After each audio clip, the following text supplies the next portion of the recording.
What brings you here today, sir? Well, this is Dan August, man. I'm the author of the best-selling book, Say, The Secret to Having Things. It's a book about faith, man, that shows people how to unravel the mysteries of faith so that they can make it work for them in real time. A lot of people say they have faith, but when it comes down to time to using it, they can't get it to work for them. So now we put together a book with some key principles in it that allows the reader to actually make faith, energy, and universal law work for you, because they all work together and you can't have one without the other. Right. So is this for the traditional church-going member or someone that's just off the street? You trying to reach a new audience, or just for everybody? This is not religious content, it's spiritual content. Anytime you want to deal with universal law and energy, you have to go in the spiritual realm. It's all spiritual. Energy is all around us, my brother.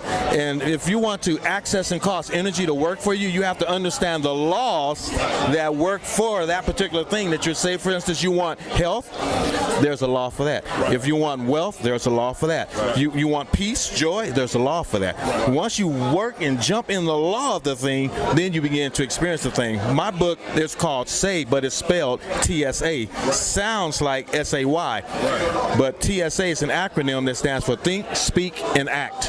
How a person thinks, speaks, and acts determines their lot in life. Where they are, what you have, how happy, sad, successful, unsuccessful, even the person you spend the rest of your life with is determined by how you think, speak, and act.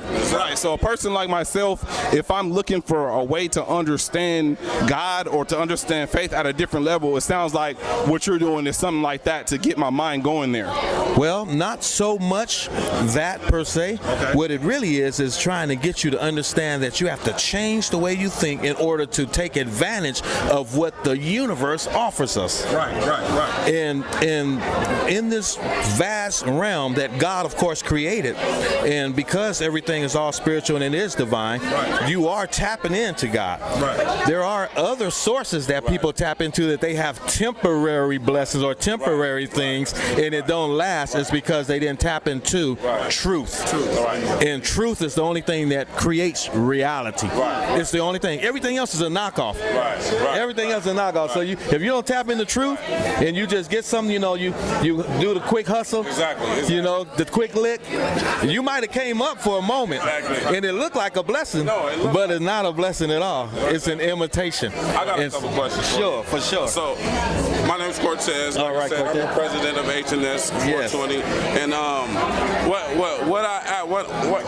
what I actually want to ask is, where do you come from? Like, what's your background? What's your background? Yeah, so I am a pastor, but I come from the streets of Compton, California. Yes, sir. All right. I knew I felt something in my spirit. Hey, I come up on the rough side of town. Yes, sir. And things wasn't always easy for the young lad.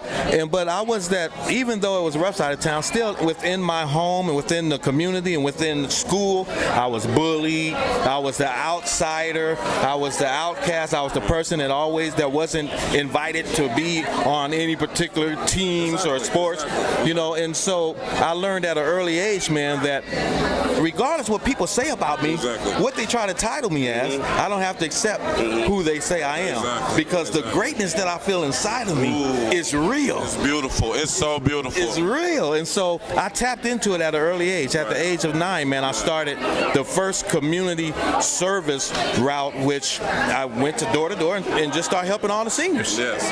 And I just started doing things, and that unleashed my greatness from an early age. Greatness. I like that word, greatness. Another thing I wanted to ask. So, I'm really into church. I was raised like that by my grandma. I just wanted to ask, like, what really got you to, like, fully out? I just want to be a pastor. Like, what really got you to that point? Like, I just want to be a pastor. That's a good question, because I really never wanted to be a pastor.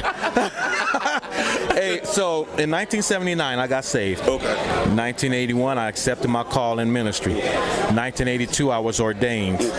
Now, from 1982 all the way up to 2016, It was a big gap, a void. Okay, so because the life that I lived, there was a whole lot of prodigal in between there. Exactly. You understand? I understand a lot of that. I did a lot of hustle. I did a lot of street. You know, Exactly, I mean, there are people today that still identify me as the person I was when I was younger. Right. And that's not who I am anymore. Right. I have transcended, and now I'm on a totally different. I'm on a spiritual realm now.